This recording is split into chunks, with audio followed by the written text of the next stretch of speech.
Self-regulation is a critical skill. Judith Schoonover modeled it for her students using the story Hunter and His Amazing Remote Control. One of the examples that comes up for multiple means of engagement is just offering the options for self-regulation. Self-regulation is big in our occupational therapy world, and as we know that many of our kids who have good academic skills are very challenged socially because of their behaviors, and that creates more distance from their peers, and it can be conducive to bullying.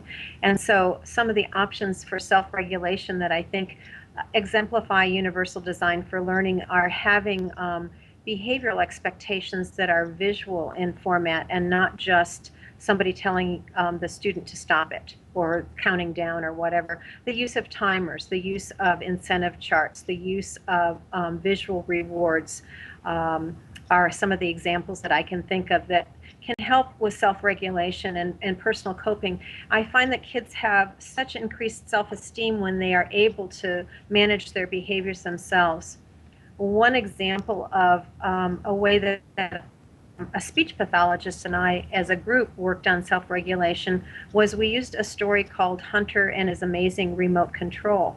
And it was written by a social worker, and she talked about how amazing Hunter was, but that Hunter had discovered that when his brother changed channels, different things happened on the television, and he realized, he made the connection that his brain kept changing channels in school, and there were times that he needed to be on channel math, and he was thinking about channel recess. And so he developed his own remote control in the story. And what the speech pathologist and I did with this same concept is we had our students create their own remote controls. And at first we used the storybook and we used the remotes that were provided with the story curriculum.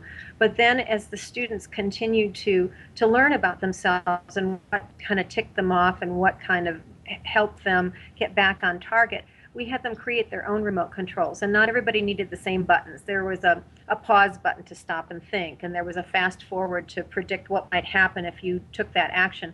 But the students found that, as I said, they didn't all need the same buttons, so when they created their own remote control, it helped them to start internalizing. I also had them journal, and the journaling helped in two ways. Number one, as an occupational therapist, I got a handwriting sample. The speech pathologist got sort of a pragmatic language sample. But we also ended up with a lot of self-insight from the students. And they started to, I could have used my remote control on the playground and hit pause rather than hitting Johnny.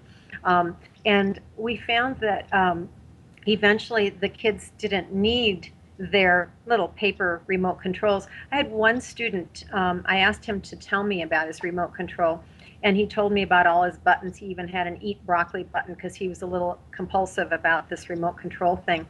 But at the end, he looked at me and he said, "You must think this is pretty silly. I mean, I know it's just a piece of paper." He says, "It doesn't have batteries or anything."